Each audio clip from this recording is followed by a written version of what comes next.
everybody. Thank you so much for joining us for today's discussion. This time we're together with Rick DiClemente from Star Self Astrology, and very excited to have Rick with us today to look at America and its political situation. We're going to be looking at a lot of charts, and I'm very delighted to have Rick with us because he is so well versed in astrology. He's so well versed in the political situation in America at the moment. So we're going to have a deep dive into all that substance. But before we get into that, and before I actually officially introduce Rick to everyone, I probably need to set some parameters in place because this will be a political discussion. Now, I usually try and avoid politics in my life because I find that the way the political systems are set up in particularly Western countries, that it really creates a low vibrational energy amongst people. My party's right, your party's wrong, and this person's going to get in and you can go to hell, and all this kind of dreadful kind of low vibrating energy that is brought about by the political state of things, certainly here in Australia, and I know America and the UK are very similar as well. So that's where I sort of sit with politics, but it's been very hard to ignore politics this year because we have been so impacted by political decisions at every level. Nobody's gotten away with being unimpacted by politics in 2020. So we do need to look at this. We do need to address it. And that's what we're hoping to do in this video. Now, please keep in mind that this is a discussion focused on the astrology. We're going to be analysing astrological charts and the political situation through the lens of astrology. This is not a platform for attacking one another in the comments section. And if I find comments like that, I will delete them. So just letting you know, this is the very motherly Cancer energy of me coming out there. But we're not, we're trying to be impartial here and look at things with the idea of learning about astrology. So for what that's worth. Okay, so now that I've set those parameters in place, let me introduce Rick to you. I'm absolutely thrilled to have him with me. Rick has been practicing and teaching astrology for over 40 years. He is so knowledgeable. And he's produced a book. Do you want to hold it up, Rick, for us, if you have it there, called The Exquisite Zodiac? Get your hands on a copy, and you can get your hands on a copy through Rick's website, which is www.starself.com. Am I correct there with that website? Yes, or on Amazon. Or on Amazon, fantastic. And he, of course, runs his YouTube channel, which I've been following for years, and I love because, as Rick very aptly described his YouTube channel the other day in one of his videos, it's a fireside chat without the fire.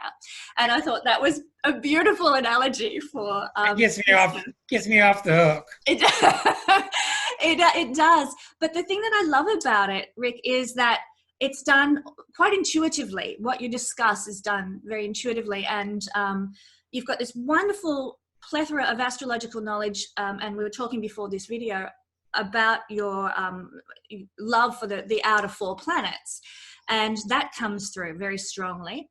But also I notice when I watch your discussions how you draw in the intuitive side and the spiritual side of astrology as well.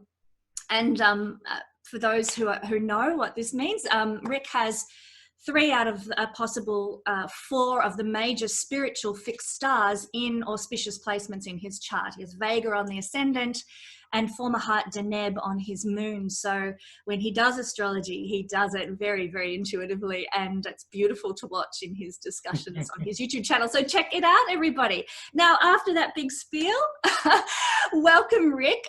Would you like to tell us a little bit about yourself and how you got into astrology in the first place? Well, thank you for having me. It's a real honor to be with you down under, because throughout time, I just get more and more Aussies and New Zealanders, and it's nice to go on beyond just the fact that we speak English. I am from Wheeling, which is near Pittsburgh, Pennsylvania, and about 71 through 78, I was studying the sun signs. I knew what people's sun signs were, but I didn't know much about it. And in 71, this lady did my chart, and she put the fear of God into me. which should be a lesson to you. If you got an astrologer putting the fear of God in you, walk out the door. Because that means they don't know what they're doing. And astrologers have a lot of power, and we really don't want to use power over people. But people can't fight us because they don't have any information. They don't understand it. It's a very complex subject. So anyhow, she gave me some curses about my Grand Cross and how I wasn't creative and how I was going to have all this weight to bear all my life, and that weighed heavily on me for quite a while. And then in 78, I write all this in the book. This is all noted in the book. In 78, I got into astrology just like that. And just a few months after Chiron was discovered. So I decided I'm going to just get neutral and objective and look at my chart and do everybody's chart, and I haven't stopped since. Yeah. I do thousands and thousands of charts. I just can't stop because they're always correct. Yeah. One of my girlfriends described herself as being needing to join AA, Astrology Addicted, and I'm like, yeah, I think that sounds like you that too. bad. Yeah, that's right. But at the point I'm at now, I just go with the flow. I go with whatever Spirit sends me. Spirit sends me a lot of wonderful people now, and in my 40 years, the last 15 or so, Spirit's really busy sending me people that want to work with me. They're not, hey man, do my chart, and I want to work with them, and I just have the greatest luck releasing them and announcing them and confirming them. So it's been nonstop since then, and I've taught many classes since then, and I've learned that being a real addicted astrologer like Ksenia and me is really rare. Is really rare, and it shows up in the chart. The abilities to do it, and I knew right away that it was a past life issue for me because I took to it like that.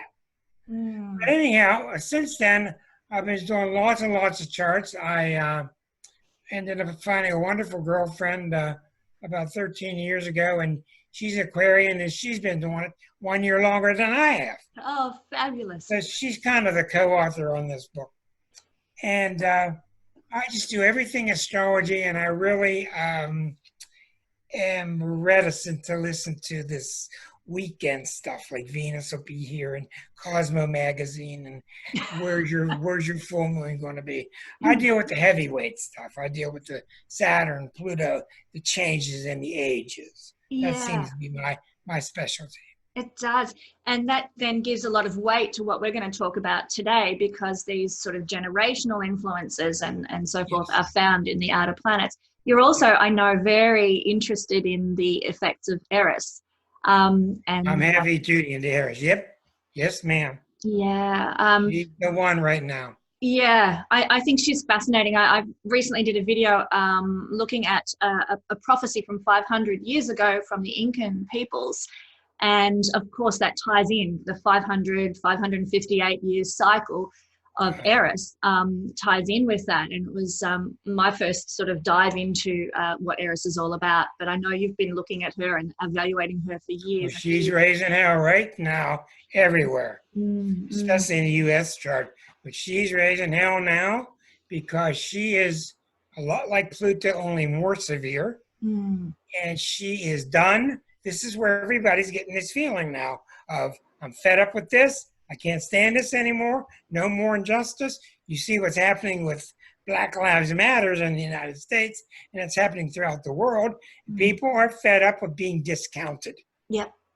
They're being fed up with being treated unfairly. But the problem with that is Eris has two sides. Eris has the cult side, which you know all too well by following the news. And Eris has the legit side, which is people who really are treated badly, who want to be counted. She's such an interesting archetype, actually, too, in that she is the goddess of discord, but she's also very invested in justice. And justice to boot. Yep. So yeah, very interesting. That's why they think she's a ruler of Libra. Well, we don't know that yet. I think you got to put a grain of salt on that to to threaten the rulership of Venus over Libra. Yeah. But she certainly has Libra qualities. And now that I look back in all the charts and have placed Eris in the charts, Eris is pretty much fanatical. She wants what's fair, and if it's not fair, she's going to do what she got to do to stop it. She can be very violent. Yeah, and but she doesn't care what the rules are. She's the rule breaker, but she's going to get justice one way or the other. So that's what's come about since '06. Since she was discovered. That's fascinating. Look, we should, if this goes well, we should get together and have a talk about Eris one day as well. We'll do whatever. You're the boss. Just for now, yeah. But how about I hand over to you to share with us your insights about what's happening in America at the moment in the lead up to the election. And I know we're going to have a look at a few different charts. So the floor is yours, Rick, to take it away. Okay. Well, thank you. I'm going to show you in a United States chart that most astrologers use. Of course, no one knows exactly what time. There are 7 different birth times that astrologers fight over. The most common one is the one with Sag rising.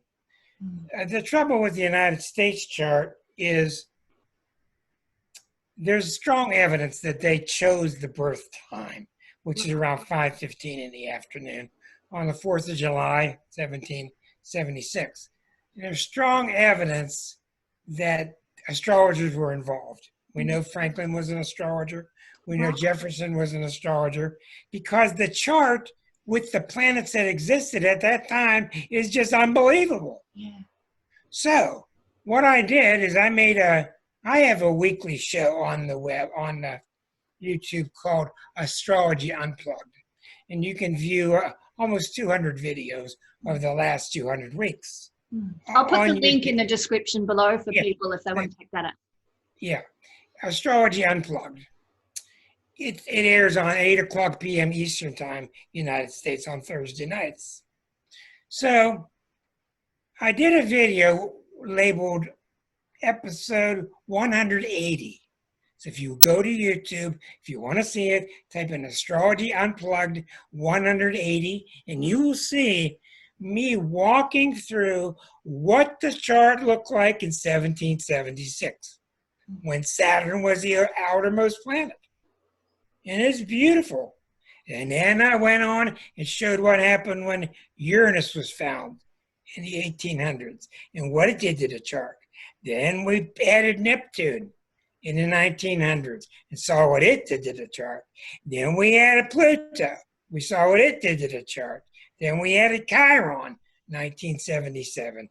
Finally, we added Eris, which came to us in 2006. So when we added those planets, of course, all the Americans were surprised, and there's no guesswork. There's no accident. We thought we were who we were, but we're finding out we is what we is now. And the United States is in a lot of trouble right now. It's in a lot of trouble. The main reason is, well, of course, the COVID is just awful here in America. It's not being treated as heartily as we really need to address it. The main reason why is we've just had Pluto opposite our sun, because we're a Cancer country. We've had Pluto opposite our sun in the past 5 years, and that's caused an identity crisis. And we're finding out we're not who we thought we were. And the big reason is we're having a Pluto return. Yeah, that's fascinating. What's that? Well, that's a killer. Up? That's big, and here it is on the chart. Watch. So you can see, here's the United States chart, rectified by Dane Rudger. As I say, this one's using 5:13, almost 5:14 p.m., Philadelphia, Pennsylvania. I've had good luck with this chart, mainly because Saturn and Pluto were opposite each other right on across the ascendant during 9/11. Right. Saturn and Pluto were together World War I, were together World War II, were opposite each other. Sorry, 9/11. Uranus, not Pluto. Pluto, Saturn. Pluto, Saturn. Oh, they're opposing in the transiting chart. Okay, got it. Sorry. In the transiting chart, yes. Pluto was here, Saturn was there. Yeah, got it. Mm-hmm. Well, right now, what we've got, the big story is, right now, Pluto's gone all the way around, in our 240 some years. Pluto's right now at 22. And when it's that close, we are in effect in the Pluto cycle now. We're in the Pluto return right now in the second house, which is the house of your value and your self-worth. So to understand what a return chart does, it's like somebody planted a seed in 1776. Now, this seed was planted unknowingly because we didn't know about Pluto till 1930. Okay, now the way that works is when like Einstein, for example, who's born late 1800s, he's born years before Pluto is discovered. In effect, in astrology, he has no Pluto in his chart. But in effect, in reality, he got a big Pluto. What that means is the psyche of most people in the collective was not ready to handle this energy until 1930. Then we got Hitler, then we got nuclear weapons, then we got the Twilight Zone, which was a big deal because it introduced us to the unconscious. But certain personalities that are so adept, they're so intuitively connected to these universal channels that these planets are vibrating in their chart well before mankind sees them. Yeah. Okay. So the Pluto seed was planted in 1776. And when it comes back 250 years later, it's like Pluto walked in the room, said, okay, everybody put your pencil down. How have you done with Pluto? What's Pluto? Putting your passion into stuff, working together with people, being ballsy and courageous to make life better. Or be underhanded and sneaky and nasty and deadly. Yeah. So both things are going on. Both things are going on. So as the Pluto return is forming, remember, we just had our identity crisis when Pluto opposed the Sun. What's happening is we're seeing almost every one of our institutions is failing. All of our Pluto is the things that are held up by pillars. The government, the money, the transportation, the bridges, the people, all of our traditions are just falling apart. So in a long story short, what's happening in America is this. What's interesting to me, sorry to interrupt, Rick, but it's interesting to me, we're both fans of Noam Chomsky, and I just read a little quote here. He says, the United States is not a democracy, it's a plutocracy, which obviously plutocracy, it's a plutocracy. It's exactly right. The wealthy people are in power making the decisions. We are a very deluded country. And I didn't even know it till several months ago. And I happened to look and see Neptune square to Mars in the natal chart. And I said, oh my God, how did I miss that? Neptune squaring Mars and Gemini. All in all, what it means is this. The United States has two big oceans next to it, and it's got a real quiet Canada and real quiet Mexico below. And you guys over here or in Europe have all your stories of how you were defeated and you were taken under by the Ottomans or whatever it was. In America, it's just la-di-da. What's the next thing going on in Hollywood? We just don't take it seriously. We just don't, because we think it can't happen here. So when you really look at the American chart, what you see is a very childlike chart. And when you have that, it's very dangerous because you need to be the utmost of an adult to face a Pluto return. So what's happening now, here's the problem. In a way of speaking, the worst thing that ever happened to America was winning World War II. In a lot of ways, of course, it was the greatest. But what it did, unfortunately, it made us rest on our laurels. We came out thinking we're the police of the world. We got 170 bases around the world. We think we can do what we want. And all we got to do is a cancer country. The big information people just keep feeding this illusion that we're mom's apple pie and everything is hunky-dory. And all of a sudden we're finding out, since 9/11 and those planes at the tower, we're finding out that we're vulnerable. Yeah. Does that make sense? It does. So what's happening is we're being forced to awaken now. And cancer countries in general don't want to awaken. They want to put their head in the sand. Hide in their little cancer crab shell. Yeah. They think they're safe. Yeah. Let's go to the chart and you'll see why. I'll walk you through many points of it. What I find interesting I have a little printout of the chart here to look along with, but what I find interesting is the Sun, Jupiter-Venus conjunction. To me, that's actually always something to be very wary of in a chart. It can be really, really yeah. It's very much one of our problems. You in the 1776, you didn't have Neptune, you didn't have Eris, you didn't have Pluto, you didn't have Chiron, you didn't have Uranus. And once all these popped out, again, this is all itemized in Astrology Unplugged version 180. I went through the whole, each planet by each planet. But see, what happened is we were like, this is our Statue of Liberty. Saturn up in the 10th house. We're friends with the world. We're fatherly to the world. But then when Neptune got involved and squared this Mars in Gemini, that means anything goes. We don't care. And then what happened here was really, really critical. The Sun, Jupiter, Venus means if it ain't fun, I'm not doing it. Yeah. That's what it means. And then I hate to tell you, ruin your mythologies, people, but if you're one of these people that thinks that Jupiter is always good times and you're always going to win, Jupiter can be one of the most deadly planets there is because you don't take things seriously. Why do you think the U.S. COVID went up? So even now, people get mad. I don't want to wear a mask. I don't want to stay home. You saw these other countries like Italy had huge problems and they brought it down quickly. Korea brought it down quickly. A lot of countries did.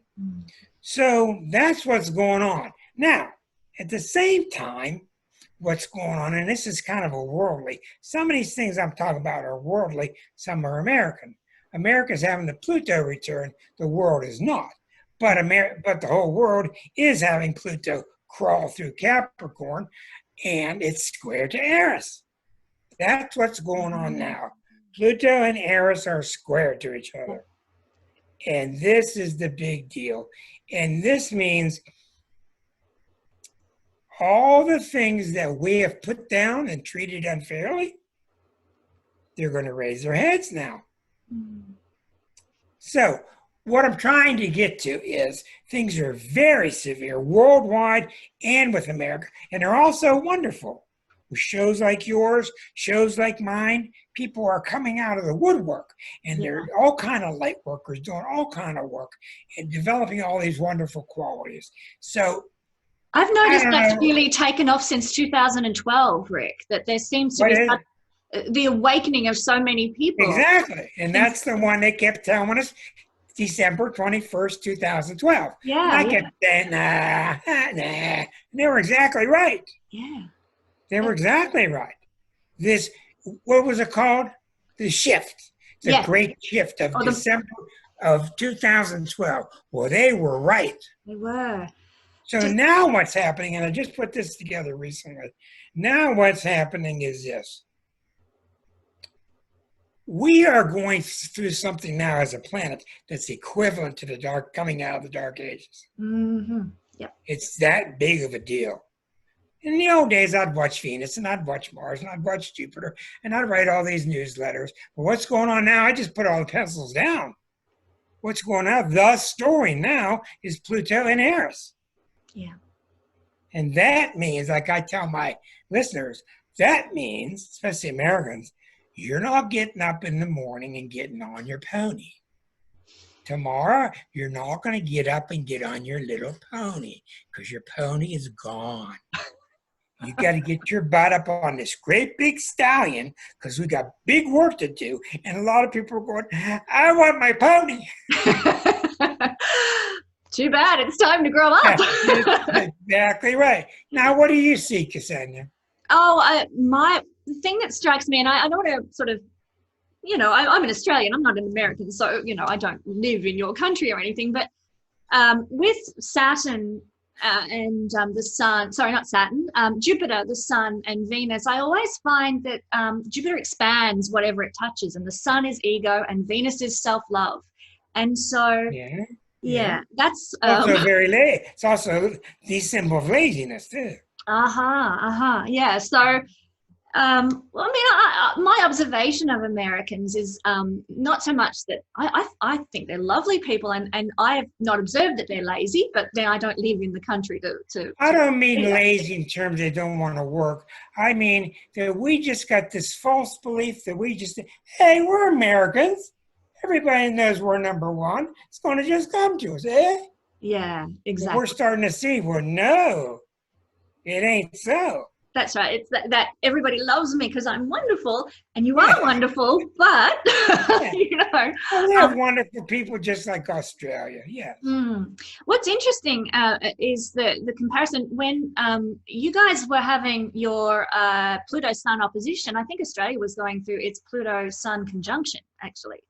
So what happened to you guys? Oh, well, I think lately, particularly, it's been very strong because it's sort of going on at the moment.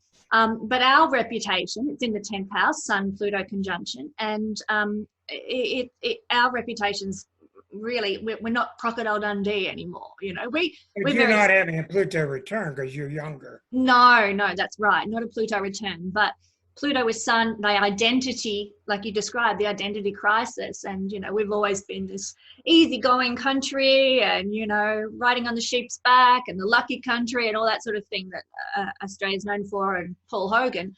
And now this dictatorship kind of energy is coming out of Australia. Yeah, but see, that's coming everywhere. Yes. That's everywhere. That's because of the Pluto heirs. That's because of the Pluto heirs. Everybody. Because both planets, Pluto will do away with you if you're not grabbing a hold of your evolution and finding the courage. Eris will do away with you if you're being unfair. Yeah. So put the two together. And Pluto says, well, I could burn up something. And Eris says, heck, I could blow the whole place up. And they're both kind of like, well, we will if we have to. Look at all the fires going on in Australia, all the fires in the Western United States. Everything's burning. Yeah. Tremendous fires in both places. So what's really happening, here's the key, I believe. In 1700s, we discovered one planet, Uranus. That's because our psyche was only ready to absorb one new planet. That was industrial age. Yeah. 1800s, Neptune, one planet. That was the spiritual age. 1900s, 20th century. Pluto and Chiron, 1977. 2006, 80 new planets. There's the story. 80 new planets were discovered, and we had to, in 2006, we had to add either 80 new planets or deactivate Pluto, demote Pluto and Ceres. Yes. The astronomers. But the symbolic thing that's important here is that the human psyche has evolved so greatly to where it can address 80 new energies just a mere 14 years ago. Yeah. So what's happening, I've always thought that the internet and Pluto and Sag we're finally meeting each other. Yeah. I mean, I flick a little button and there's Ksenia on my little screen. I'm in my little chair, and and we're all connected. You want to record it? Okay, I'll keep recording. So Yeah, it's With wonderful. 80 new planets, it's indicative that we're getting ready for this. The problem is that we're stuck in our provincial, my tribe, your tribe, that's my tribe. I remember what you did to my tribe.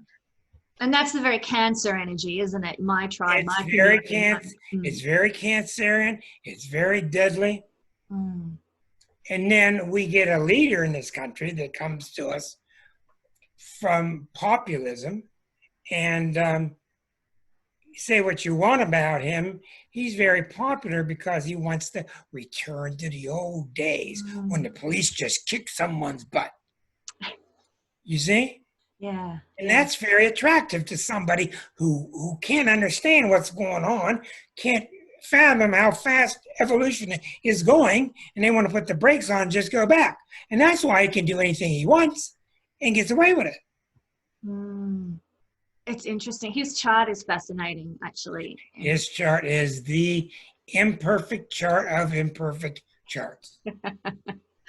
Well, Would you care to see it? yeah. Let's before we do, because I know he has something very prominent that I'll mention in his chart. But one thing that I love about the American chart is the North Node is in the 9th house, and that is to be an inspiration, to be the guru, to be a teacher.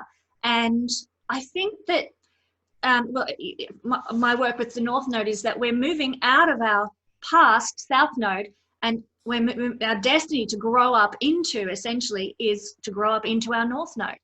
And so I think that there's great potential at this, let's call it growing up period for America, if they work with the energy and if they grasp the potential. But whether that will happen. Oh, there's no doubt. Yes, you're correct. There's tremendous potential, but we've never done something like this before. No. You go on a train in Europe, ride the train, and here comes a Bulgarian, and here comes some Czechoslovakian, and there comes some French, and you could see it on these people's DNA in their face. You can see these people have ingrained trouble. They've lost their country. They've lost their farms. They've lost their people. In America, we're waving flags and nobody can touch us. Yeah. So that's what's happening. Mm. And we're learning, don't give up on us, because there's a whole lot of us that are fighting this negativity. Yeah. There's a whole lot of us, millions of us, that are fighting back. And what your man had called the plutocracy, fighting against it. But boy, it's hard. It's hard to fight big money when they got the money. It is. But we can, like that North Node in the 9th house tells me, let's fight this with spiritual things. There's no doubt about it. And where are the American billionaires? They're digging holes in caves in the side of the mountains in New Zealand. And you know what's happening to them? They've already started to move in. Billionaires are building these long tunnels and these, what do you call them? Caverns, or they're able to go in underground and live for 30 years. Medical doctors, growing food, fresh air, everything. And now what's happening is the billionaires are throwing the millionaires out. But why New Zealand? Huh? Why New Because Zealand? the mountains are so terrific. Ah. The hardness of the rock. Oh, wow. Of those particular types of mountains. And it's far away from where nukes would probably fall. Right. But anyhow, it's a marvelous thing what we're doing, you and I, and groups like us. Yep. And on my show, I have many different types of people talking about psychic work and talking about Healy machines that help heal people with vibrations. What was that you showed? Oh, this is the Healy. This is going wild in Australia. Oh. This Healy, H-E-L-Y, I'm not a doctor, okay? Yeah. This comes up to 1 to 800,000 vibrations, particularly for diabetes, for sore knee, for low self-esteem. And you work it with your iPhone. Wow. In conjunction, just for a couple of minutes, it runs vibrations. that help to recover the disharmony that you're having within the body or within, does your auras, does your chakras. And Wow. that little thing costs $2,500. Oh, wow. Okay. So what I'm saying is it's happening. Mm, It's happening. And when big planets hit, things like that come about. mm. You know? Wow, that's exciting. I Oh, love it's the very exciting. integration of Very spirit exciting. and medicine. It's wonderful. Yeah, and I've been using it for myself, and I've noticed some. I won't go into that now. Let's look at Donald Trump's chart then. We're going to go there a moment ago, and I interrupted. Yeah, I want to point out some things about Donald Trump. Yeah. Now, I want to tell people, if they want a very in-depth look, go into YouTube and type my name and type Donald Trump, and you'll see 90-minute exposés on his chart that have viewed thousands of times. That's not what we're going to do here. Okay, the first thing you got to notice here is Trump has a sun in Gemini and a moon in Sag. And the sun is close to Uranus. Mm-hmm. So you got this built-in flightiness that's very common with Gemini Sag, but still, it can still be pretty wonderful. It can be. Secondly, the moon is a bucket pattern. This is the bucket handle. Here's the bucket. Here's the handle. Commonly, not everybody, people with real strong moons, everybody has to march around them like eggs, tiptoe around eggs. The world has to circle around them. Okay, I don't have to tell you. Sorry to interrupt, but Joe Biden has the same kind of thing. He's got, right. Yeah, a bucket with the moon. Yes, he does, but he's a double Scorpio. Uh-huh. Mm. Okay, where Trump gets deadly is the Mars in Leo. There's a lot of debate about how close that Mars is, but we've pretty much got Trump down. He's born where Mars is somewhere in this area. We know that, okay?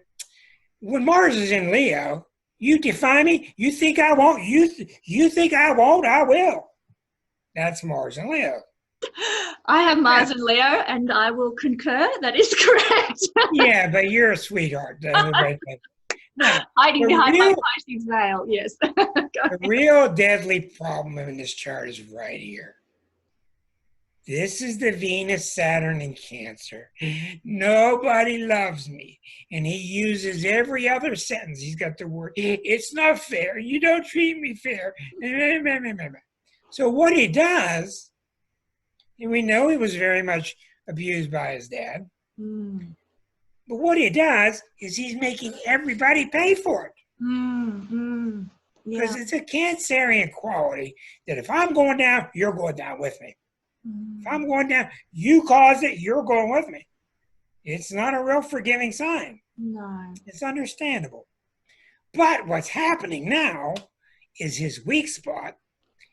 And remember, his chart rules our whole country. Yeah. Just like your leader does. Yeah. And since America is, quote, the leader of the world at this moment anyway, his chart represents the whole planet. Yeah. But watch this. If I can get my buttons to work. Okay. All right. Right now, Pluto and Saturn are right here. Mm-hmm. Right opposite. Pluto and Saturn are right opposite to Saturn and Venus. Almost exact. Eris is right here. Right. At a right angle. Eris, Pluto, Saturn here. Now, we're going to go 2 levels deeper. Number 1. Number 2. Neptune is sitting here at 20, squaring his eclipse. Of course, Donald was born during an eclipse. Wasn't just a full moon. Sun at 22, moon at 20. Neptune is squaring his sun and moon. That's why you guys are saying, what's wrong with these Americans? Their heads in the clouds. Okay, well, they are. Now, what I found out last night, and I did a backflip, was this. This really stunned me. I told you it was just recently that I came to realize how problematic the United States Neptune square to Mars is. Neptune, Mars is, I can do anything I want. It ain't gonna bother anybody. Hey, but look where Neptune is. Neptune is opposite Neptune, making a T squared to Mars. Neptune, Neptune, Mars. Oh, isn't it? So we are just getting bombarded with heavy planets. Yeah, big time. It's I've just done a webinar for my channel that I'll be putting up soon, but it's all on the midlife and the transits of midlife, which are very outer planet based, you know. Uranus. And Neptune square.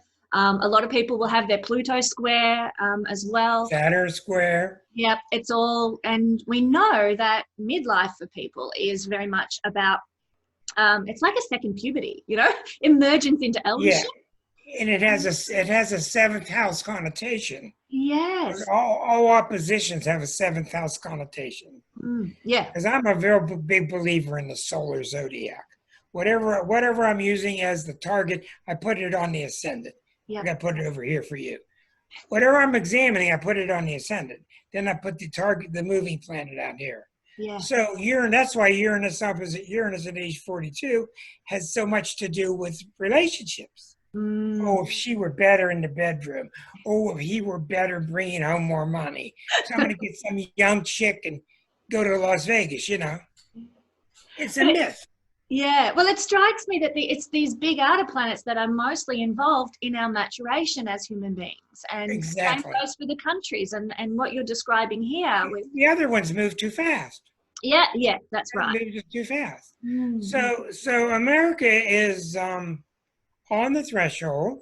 And what I think Pluto and Eris are saying is if you have to go, then bye. Yeah. We're going to save the earth. And I cannot say, from my little judgment, I can't say it's better off if we stay or we leave. I can't say what's better off for the planet. My mind's not that, like Spock is not big enough. No. Well, one thing that I noticed with Donald Trump's chart, like him or hate him, he was born under an eclipse. And when people are born under an eclipse, for those who don't know, it indicates a very fated life and a purpose to fulfill. And people who are in positions of power and that are born under eclipse, Karl Marx was another one, actually, who was born with an eclipse in his chart. They carry this energy that alters the destiny of the masses. And, of course, Donald's sun is in the 11th house with the North Node, the house of the masses, the house of the hoi polloi, the house of the people. So it's fated that he be there, whether we like it or not. There's no doubt about that. Yeah. And Donald showed us, Donald was the final straw that forced us to look at the ugly American. You see, we heard about it all our lives, all our lives. Nobody wanted to admit it. And now we're getting it manifest through the avatar of the ugly American. I don't know what to say about that. I mean, that's my opinion. Yeah. Yeah, well. He doesn't do anything for the country. Well. It's all about him. Yeah, well, it is a lot about him. Yeah, with that. We're not going to get political. Leo energy, but we're not going to get political. What does strike me with this eclipse, though, in his chart, is that it is an eclipse that is the culmination of a Saros cycle of 1,300 years. It's like for those people who are watching who don't know, eclipses have a 1,300-year cycle from beginning to end. Right. And his eclipse being the sun so close to the node, indicates that it was at the midpoint of that 1,300-year cycle, like the full moon point, the manifestation is the word I'm looking for, the manifestation point. So it's like not only an eclipse, it is an extremely powerful eclipse in his chart. Well, and to get this is for years he was into wrestling, and he had the second level football teams. He had these jive little television programs. Everybody laughed at him. Nobody took him seriously. Then all of a sudden, whoop! So he's definitely the avatar. that's why he keeps getting away with stuff, and he doesn't get sent to jail. And he's got like 4,000 lawsuits against him, and he just keeps being protected. Yeah.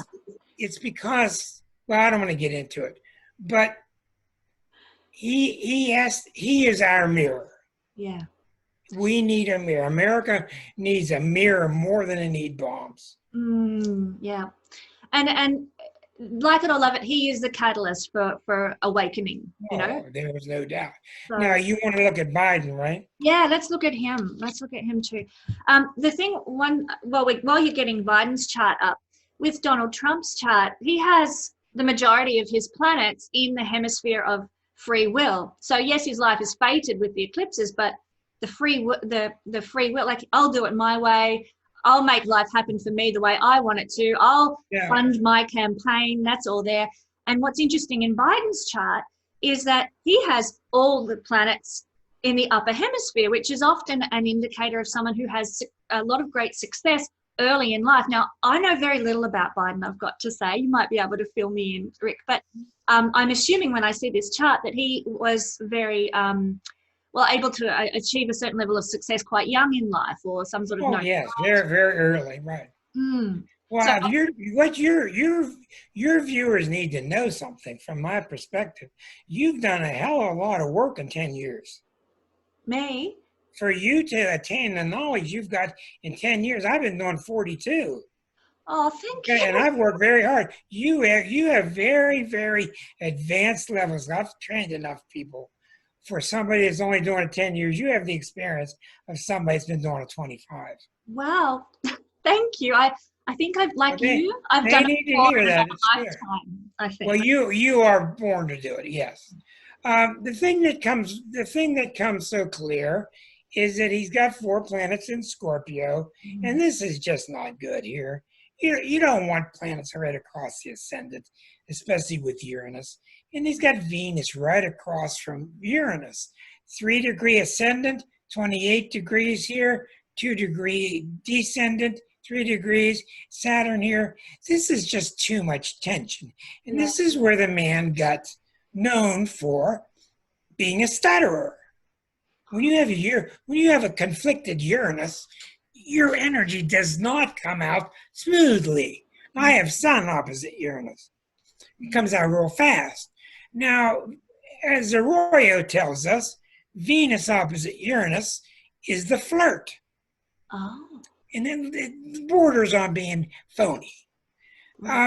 He has always been known for this great big wide smile. He's very smart. Of course, he was vice president for 8 years. He carried the torch nobly with a very noble president, who the right wing just would not let him succeed. But now what's happening, Biden lost his wife and his child in a car wreck. Then he lost another son in the new marriage. So Biden, he's got this flippant outer self, but he's very deep. Being 4 planets in Scorpio, don't doubt this guy. In the 12th house in whole sign astrology as well. So that's right, and that's why he's being called upon at this time. He ran for president many times, and if it weren't for all the things that Trump has left behind, he wouldn't be running now. He's 78 years old. But he knows what needs to happen. He's picked a very pretty much qualified vice president woman, black woman. So he's up for it. He's, as you noticed in his chart, look here, his 9th house is very proud. He's got a T-square to Chiron and Leo in the 9th house. And if Leo is anything, Leo is, you will treat my people with dignity. Okay, who they are, you will treat all my people with dignity. I like that. And that borders on arrogance, but he's not arrogant. And he's exactly what we need now in comparison to this mess that we have.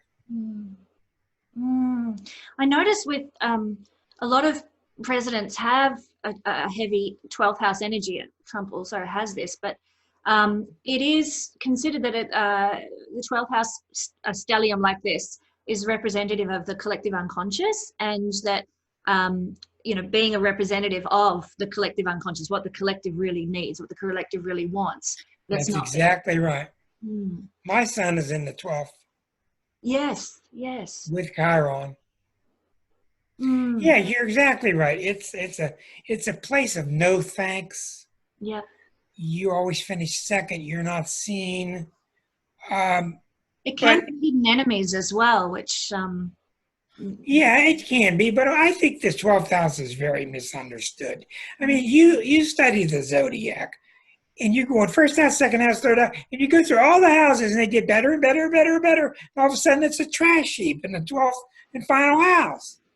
It doesn't make any sense. no. The only way that the 12th house makes sense is that you cannot take any of the energies or planets in the 12th house for yourself. They've got to all be given up. And if you give them up and truly surrender, through true spiritual surrender, your life will be glorious. Yeah. So with Biden's intense stellium there, do you think he is capable of that? Do you think he... Oh, yeah. Yes, there's no doubt. Yes, he's capable. He learned with the best.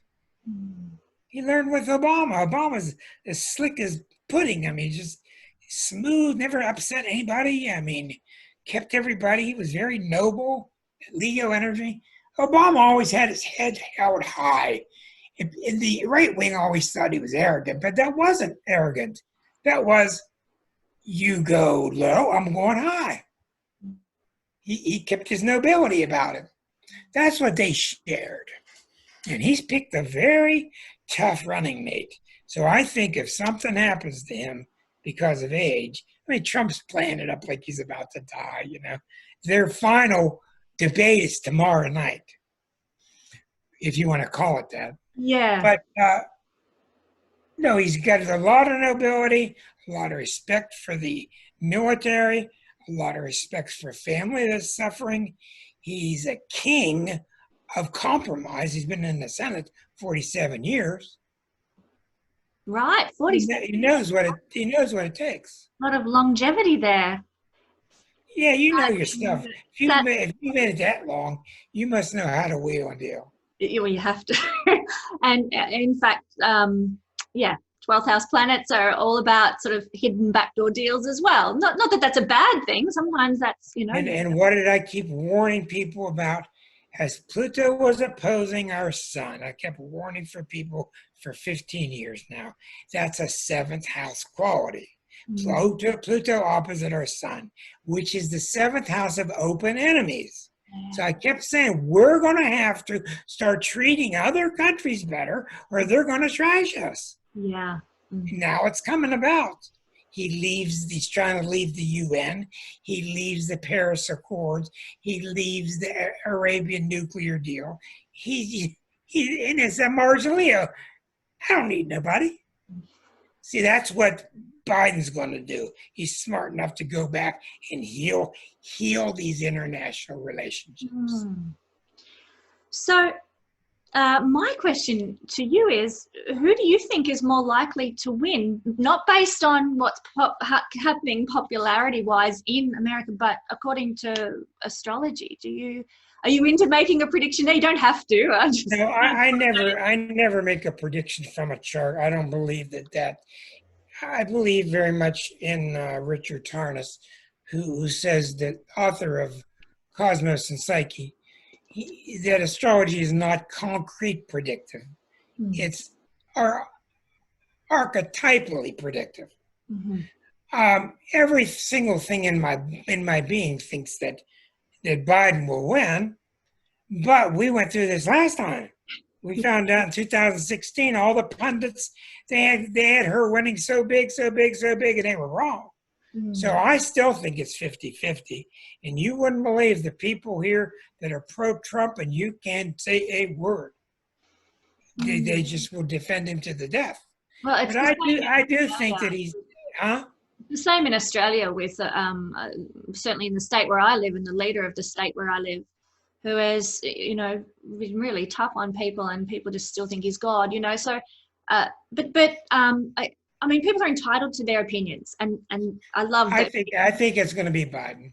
But it's when people get sort of violent about their opinions, I think that there's something up. But I noticed that Donald Trump is having his nodal return at the time of the election, which we'll have a look at the election perhaps chart in just a second. But to me, that's very, very interesting. Probably in my astrological estimation, and it is just an estimation, that's probably an indicator to me that he might do very well out of this.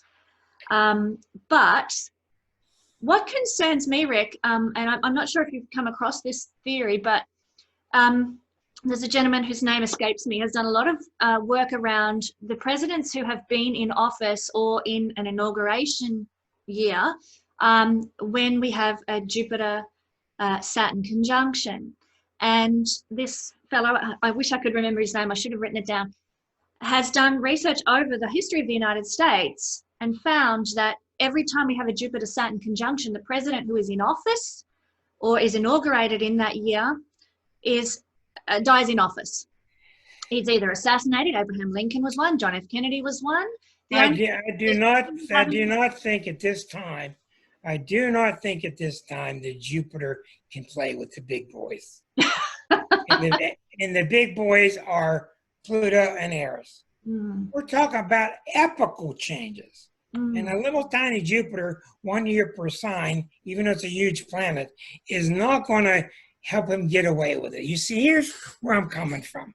Eventually, Trump, who's flying his mast, where his sails have been chopped into millions of little pieces, he's so unpredictable, eventually the Neptune square to his sun and moon is going to catch up with him. You cannot BS Neptune. Neptune wants to know what you're made of spiritually. Are you real or not? Okay, and he's got a whole lifetime of sad moon and Sag, BS, BS, BS. He's not going to get away with it this time because of the nodal return, because Pluto and Saturn are opposed to his Venus Saturn, because Neptune squares Sun and Moon. Interesting. You're not going to get past it. How would you like to have Neptune squaring your Sun and Moon? No, thank you.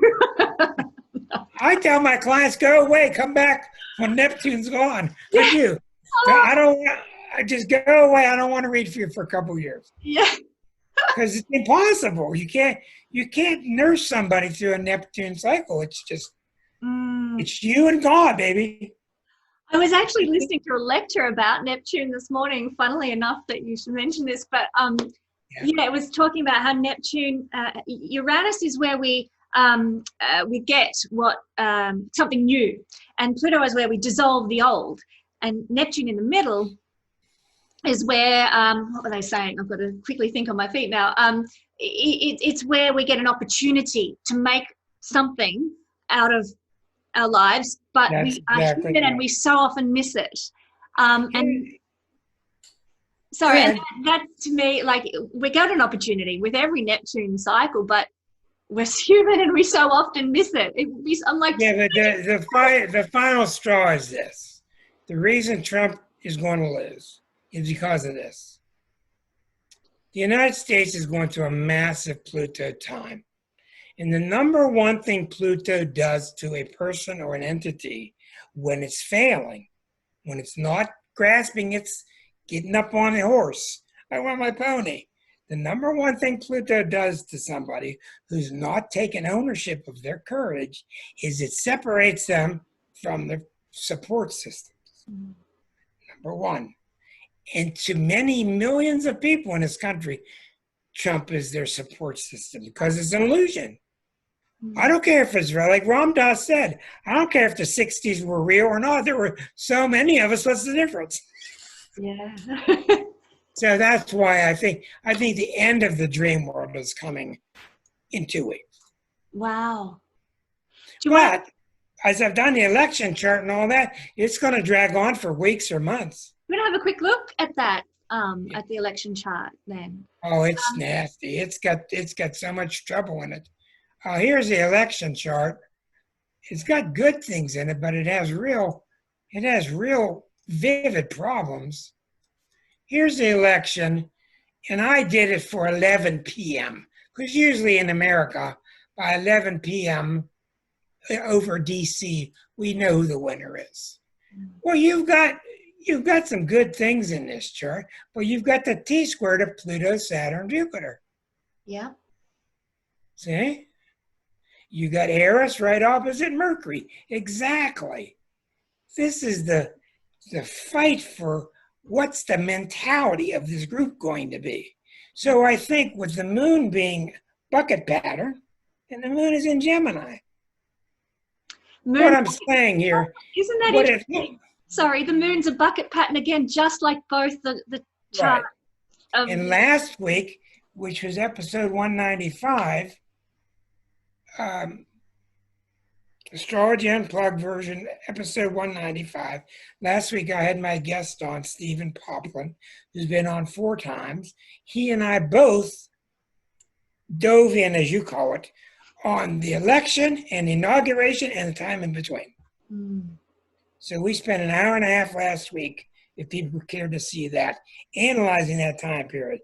But everybody here is prepared for him to go to the Supreme Court. He's trying to sneak in a person in the last couple of days to be the 9th Supreme Court judge. There's all kind of funny business here. The thing that's so funny is he doesn't even want to be president, but he doesn't want to step down either. So what gives you that idea that he doesn't want to be president? Because he doesn't preside. What does he do? He watches Fox all day. He meets with people in his office, plays a lot of golf. He's not getting in these factories working on PPEs. He's not getting the equipment that these nurses and doctors need. He doesn't want to preside. The lower vibration of Gemini is in a sandbox. They want to play in sand. Now, what's so good about this book? This book shows you the low, medium, and high of each sign. You know, each sign has low, medium, and high. But what this book shows you is that the early signs are very early. The advanced sign, the later signs, have much more capacity on a universal level, unless the chart's balanced. So that's what's so critical about this book. This book is real underrated. This is not a beginner's book. This is about the archetypal depths of what each sign is and how one sign can go no more and it changes into the next sign. Then it changes into the next. It morphs into the next sign. Shows how they're all connected.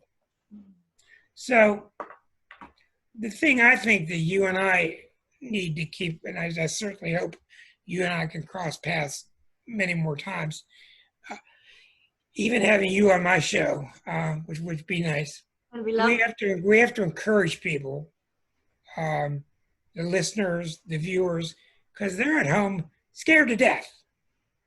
People are at home scared to death. And things are scary. But we're so damn strong when we're together. And that's what we got to harp on. Yeah, and what you've just pointed out with your book, I think, is a perfect example of that. There is low, medium, and high, and the high of every sign is wonderful. And that's what we're aiming for, to lift our vibration to that level where the majority of humanity is at the higher level. And therefore, history is not, the future rather, not history. The future is not written yet. There is no definitive of the future, and we have the chance to change the future now in the present. The thing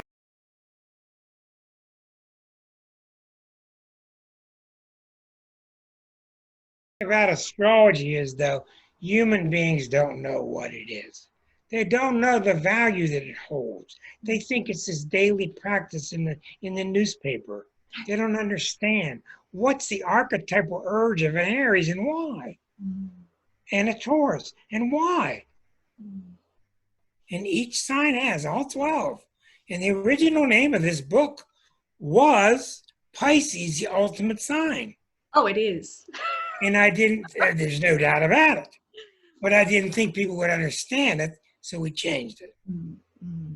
No, I love the title. It's a beautiful title. And yeah. Oh, what that exquisite means, it means it's holographic. It means any way you look at it, it just keeps making sense. You turn it this way and it makes sense. Tell your viewers how astrology works backwards. And it does.